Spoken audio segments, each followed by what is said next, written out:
The Reflection Delay. A Sci-Fi Story. Part 1.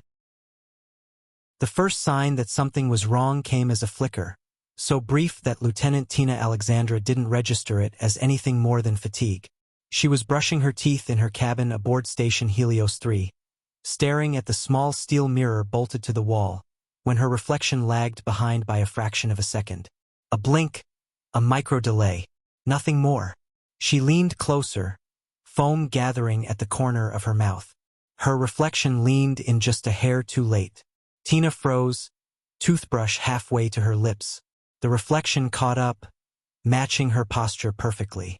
She waited, breath held, but nothing else happened. The mirror showed only her own tired eyes, the faint shadows beneath them, the streak of silver in her dark hair that hadn't been there 6 months ago. "Get some sleep," she muttered to herself. Her reflection's lips moved in perfect sync. She rinsed, spat, and left the cabin without looking back. But the unease followed her into the corridor like a shadow. The anomaly. Helios 3 orbited a temporal distortion known as Rift Sigma 7, a shimmering wound in spacetime discovered by deep-range probes 5 years earlier. The rift was a swirling, iridescent vortex suspended in the void, beautiful, hypnotic, and deeply wrong. Instruments struggled to measure it. Time behaved strangely around it. Signals sent into the rift returned warped, delayed, or sometimes not at all. Helios 3's mission was simple: observe, record, and avoid getting too close. But the rift had been growing. At first by micrometers per month, then centimeters, now meters. And with its growth came anomalies, subtle distortions in the station systems, unexplained sensor echoes, chronometric drift in the atomic clocks. Commander Elias Rourke had been worried for weeks. He just hadn't told the crew how worried. The first report. Tina arrived at the command deck to find Rourke already there, staring at the main viewport. The rift glowed like a bruise against the blackness of space, its swirling colors shifting in slow, nauseating spirals. "You're early," Rourke said without turning. "Couldn't sleep. None of us can." Tina joined him at the viewport. "It looks bigger." "It is." "How much?" "For meters since yesterday." She exhaled sharply. "That's not linear growth." "No," Rourke said. "It's accelerating." Before she could respond, the door hissed open and Dr. Kaito Rin entered, clutching a datapad to his chest. His hair was a disheveled mess, and his eyes were bloodshot. "I need to show you something," he said without preamble. Rourke gestured for him to continue. Rin tapped the datapad. A holographic display flickered to life, showing a recording from one of the station's maintenance corridors. A technician, Juno Hale, walked past a wall panel with a reflective surface. The reflection lagged behind her by half a second. Tina felt her stomach tighten. Rin zoomed in. "Watch closely." Juno stopped to tie her boot. Her reflection didn't. Kept walking. Rourke swore under his breath. Rin continued. "This was recorded at 3.00 hours.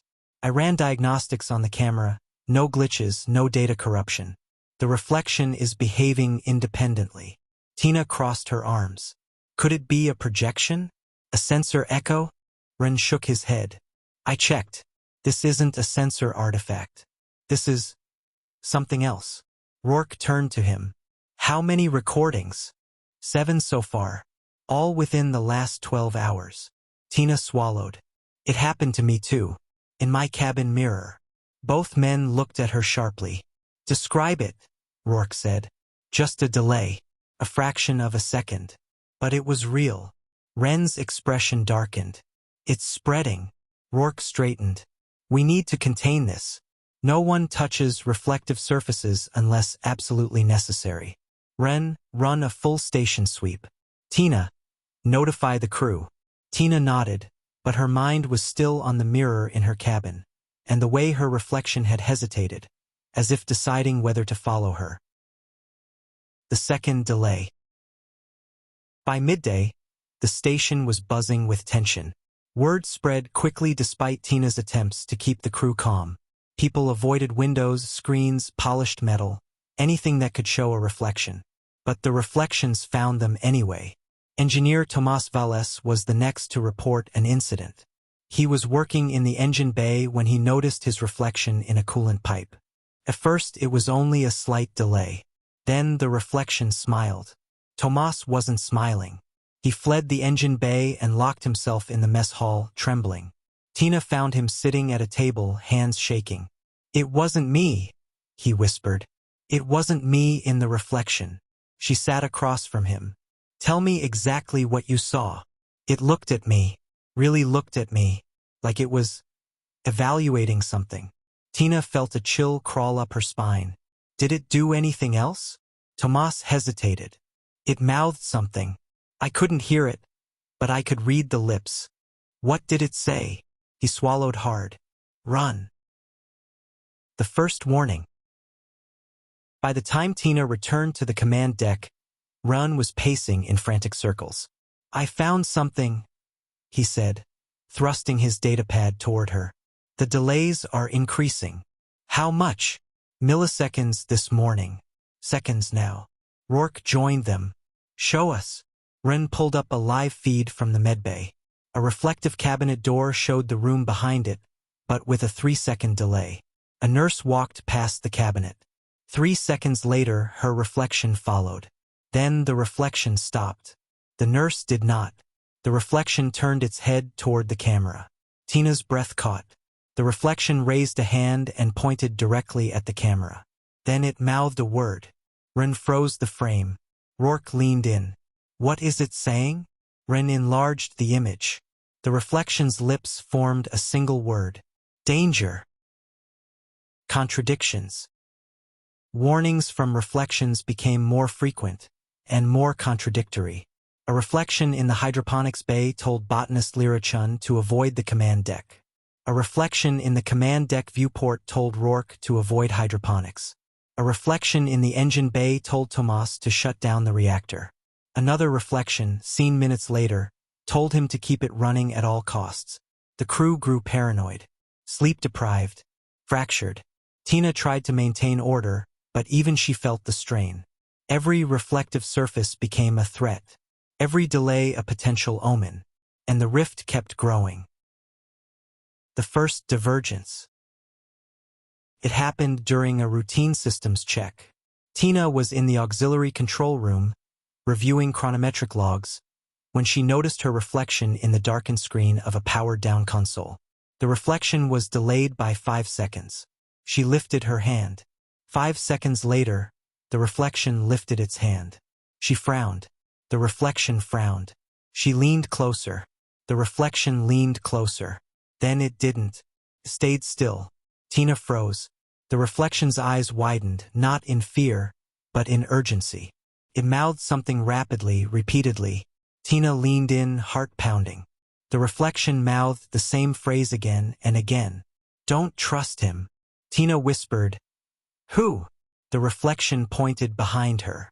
She spun around. No one was there. When she turned back, the reflection was gone. Caught up, normal, mirroring her movements perfectly. As if nothing had happened. The rift pulses. Wren burst into the auxiliary control room minutes later, panting. Tina, you need to see this. He dragged her to the main lab, where a holographic display showed the rift pulsing rhythmically, like a beating heart. It started an hour ago, Wren said. Regular pulses. Every 60 seconds. What does it mean? Wren rubbed his temples. I think the rift is synchronizing with us. Or trying to. Tina frowned. Synchronizing how? Temporal resonance. Our clocks drift when the rift expands. But now the drift is intentional. Patterned. Tina stared at the pulsing rift. Like it's communicating. Wren nodded slowly. Or aligning. The pulse intensified. The lights flickered. Every reflective surface in the lab shimmered. Tina felt the hair on her arms rise. Wren whispered, It's happening again. The lab reflections. The reflections in the lab screens lagged by 10 seconds now. Tina watched her own reflection move with a strange, dreamlike delay. Then the reflections stopped following entirely. Ren's reflection turned toward Tina's reflection. Tina's reflection turned toward Ren's. They began speaking silently to each other. Tina felt her throat tighten. Ren. They're communicating. Ren backed away slowly. This isn't possible. The reflections turned toward them in unison. Both reflections raised their hands and pointed toward the door. Tina whispered, "They want us to leave." Ren hesitated. "Why?" The reflections' mouths moved simultaneously. Tina read the lips. Explosion. Her eyes widened. "Ren, move!" They sprinted out of the lab just as a containment conduit ruptured, sending a shockwave through the room. The blast doors slammed shut behind them. Ren collapsed against the wall, gasping. "They saved us." Tina nodded, trembling. "Some of them did." Ren looked up sharply. "What do you mean?" Tina hesitated. "Some reflections are giving contradictory warnings. Some are trying to help. Others, I'm not sure." Ren swallowed. "Different timelines? Maybe. Different versions of us?" Tina didn't answer. The crew fractures. By evening, Helios 3 was a pressure cooker of fear and suspicion. Some crew members believed the reflections were benevolent, warnings from future versions of themselves trying to prevent disaster. Others believed the reflections were manipulative, echoes from corrupted timelines trying to influence them. Arguments broke out. Fights. Rourke tried to restore order, but even he was shaken. His own reflection had warned him not to trust Tina. Tina's reflection had warned her not to trust Rourke. The crew split into factions, and the rift pulsed faster. The 30-second delay. Tina returned to her cabin, exhausted. She sat on her bunk, staring at the mirror across the room.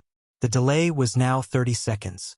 She watched herself sit, run a hand through her hair, exhale shakily. 30 seconds later, the reflection repeated the motions. Then the reflection froze. Tina leaned forward. The reflection leaned forward 30 seconds later. Then it stopped again. Its expression shifted. Fear, urgency, desperation. It mouthed a phrase slowly, clearly. Tina felt her blood run cold. "He will kill you," she whispered. "Who?" The reflection pointed toward the door. A knock sounded. Tina's heart slammed against her ribs. "Lieutenant Alexandra," Rourke's voice called. "We need to talk." Tina stared at the mirror. Her reflection shook its head violently. Rourke knocked again. "Tina? Open the door." The reflection mouthed one final word. "Run." Part 2. Tina didn't move. Rourke's silhouette was visible through the frosted glass of her cabin door, a dark shape framed by the corridor lights. His shadow shifted, impatient, tense. "Tina," he said again, voice lower now. "We need to talk. It's important." Her pulse hammered in her ears. The mirror behind her showed her reflection 30 seconds behind, still frozen in the moment before the knock. Then, as the delay caught up, the reflection jerked into motion. Eyes wide, mouth forming the same warning. "Run." Tina stepped back from the door. "Commander," she said, forcing her voice steady.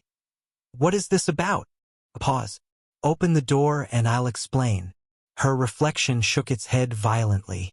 Tina reached for the emergency release panel instead of the door control. With a sharp hiss, the cabin's secondary hatch, leading into the maintenance crawlspace, unlocked. She slipped inside and sealed it behind her. Rourke pounded on the door. "Tina, open it." She didn't answer. She crawled into the narrow passage, heart racing, the metal walls pressing close around her. The hum of the station vibrated through her palms and knees. She moved quickly, guided only by dim service lights. Behind her, she heard the faint echo of Rourke's voice through the bulkhead. "Tina, don't make this harder." She kept crawling. The hidden corridor. The maintenance crawlspace opened into a junction chamber above the station's central spine. Tina dropped down onto a graded walkway and checked the schematic panel on the wall. She needed to reach Rin. He was the only one who might understand what was happening. and the only one she still trusted. Mostly. She moved through the dim corridor, passing pipes that rattled with coolant flow and conduits that flickered with unstable power. The rift's pulses were affecting everything now. The lights dimmed and brightened in rhythmic waves, matching the anomaly's heartbeat. As she turned a corner, she froze. A reflective inspection panel hung open on the wall. Her reflection stared back at her, delayed by nearly a full minute. She watched herself from the past, crawling through the hatch, dropping down, checking the schematic. Then the reflection stopped. It looked up at her, directly at her. Tina's breath caught. The reflection raised a hand and pointed down the corridor. Tina whispered, "Is someone coming?" The reflection nodded once. Then it mouthed a word. "Hide." Footsteps echoed from behind her. Tina ducked into a side alcove just as two crew members rounded the corner. Security officers, armed. "Rourke says she's unstable," one muttered. "Unstable? After what we've seen, who isn't? Orders are orders. We bring her in." Their footsteps faded. Tina stepped out of the alcove and looked back at the inspection panel. Her reflection was gone, caught up normal again. She whispered, "Thank you," though she wasn't sure who or what she was thanking. Ren's revelation. Ren's lab was sealed by emergency bulkheads, but Tina bypassed them through another maintenance hatch. She dropped into the lab quietly. Ren was there, pale, sweating, pacing in frantic circles. He spun when he saw her. "Tina, thank God. I thought." "Rourke's looking for me," she said. "Security too." Ren swallowed. "Then we don't have much time." He gestured to the central console. A hologram of the rift hovered above it, pulsing faster now every 30 seconds. "It's accelerating," Ren said. "The pulses are compressing. The temporal distortion is increasing exponentially." Tina studied the hologram. "What does that mean for us?" Ren hesitated. "It means the station is being pulled into temporal resonance. Our timeline is thinning, becoming permeable, overlapping with others. That's why the reflections are diverging. They're not just delayed. They're from adjacent timelines bleeding into ours." Tina felt a cold weight settle in her stomach. "So the reflections are versions of us." "Some of them," Ren said. "Others might be from timelines that never existed, or ones that ended." Tina shivered. "Why are they warning us?" Ren looked at her with haunted eyes. "Because something catastrophic happens in most of those timelines, and the rift is trying to correct it." "Correct it how?" Ren took a deep breath. "By collapsing the timelines into one." Tina stared at him. "Ours?" Ren shook his head. "Not necessarily." "Rourke's plan." The lab door suddenly hissed. Tina and Ren spun around. Rourke stepped inside, flanked by two security officers. His face was drawn, eyes shadowed, jaw clenched. "Tina," he said quietly, "you shouldn't have run." Tina backed away. "You were going to arrest me. I was going to protect you." "From what?" Rourke's gaze flicked to Ren. "From him." Ren stiffened. "What are you talking about?" Rourke stepped forward. "Your reflection warned me. It said Ren is the cause of the catastrophe, that he's going to trigger a chain reaction that destroys the station." Ren's face twisted in disbelief. "That's insane." "Is it?" Rourke snapped. "You've been hiding data, running unauthorized experiments. You knew the rift was synchronizing with us and you didn't report it." Ren's voice cracked. "Because I didn't know what it meant yet." Rourke raised his hand. "Step away from the console." Ren didn't move. Tina stepped between them. "Commander, listen to me. The reflections are contradictory. Some warn about Ren. Some warn about you. We can't trust any single version." Rourke's eyes hardened. "I trust the one that showed me the station exploding." Ren whispered, "Tina, he's going to shut down the reactor." Tina turned to Rourke. "If you do that, the station will lose orbit. We'll drift into the rift." Rourke's jaw tightened. Maybe that's what needs to happen.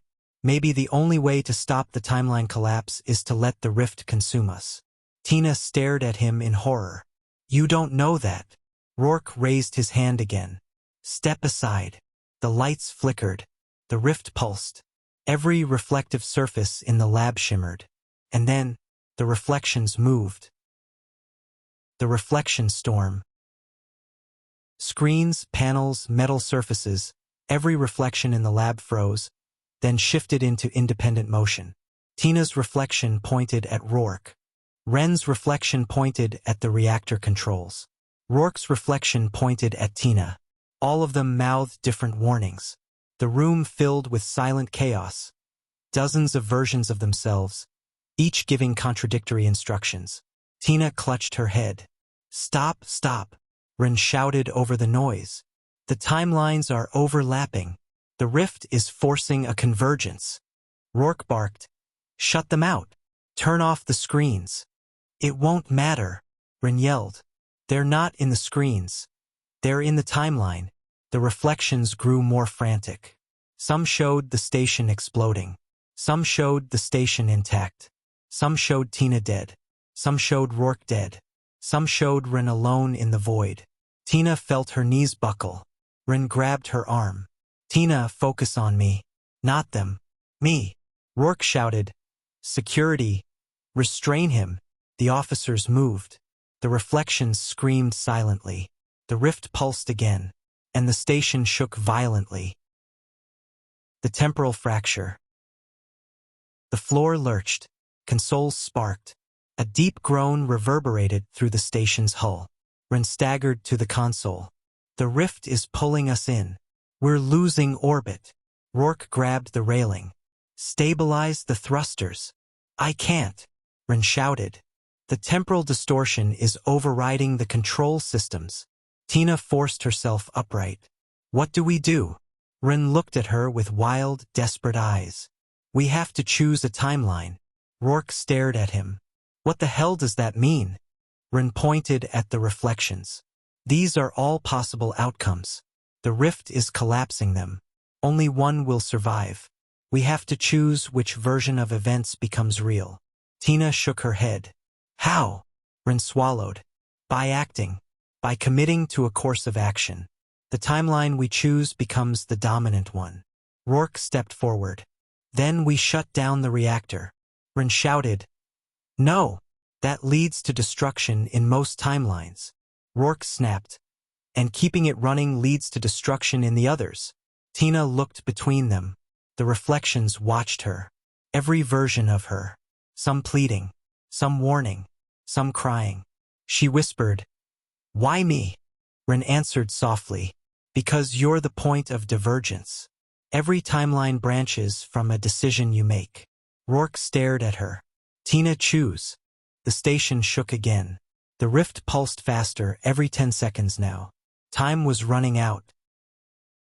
The decision. Tina closed her eyes. She listened not to the reflections, not to Rourke, not to Ren. She listened to the station. The hum of the engines. The pulse of the rift. The rhythm of her own heartbeat. She opened her eyes. I know what to do. Rourke stepped toward her. Tina. She raised a hand. No. This is my choice. Ren whispered. What are you choosing? Tina looked at the console. At the reactor controls. At the thruster override. At the emergency jettison system. She reached out and pressed a button. Not the reactor shutdown. Not the thruster override. She activated the temporal stabilizer. A device Ren had been secretly developing, hidden deep in the station systems. Rourke's eyes widened. What have you done? Ren gasped. Tina, how did you know? She didn't answer. The stabilizer hummed to life. The reflections froze. The rift pulsed, then stuttered, then stopped. The station went silent. The collapse. The reflections shattered like glass, fragmenting into shards of light that dissolved into the air. The rift flickered, its swirling colors dimming. Ren stared at the hologram. The stabilizer. It's forcing the timelines into coherence, collapsing the divergences. Rourke exhaled shakily. Is that good or bad? Ren hesitated. It depends which timeline becomes dominant. Tina felt a strange pressure in her skull, like a memory trying to surface. She whispered, "What happens now?" Ren looked at her. "Now we see which version of reality survives." The rift pulsed one final time and vanished. The station lights flickered. The hum of the engines returned. The temporal distortion readings stabilized. Ren stared at the console in disbelief. It worked. Tina, it actually worked. Rourke lowered his weapon slowly. "We're alive." Tina exhaled, trembling. "Which timeline is this?" Ren looked at her with a mixture of awe and fear. "The one where you made the right choice." Aftermath.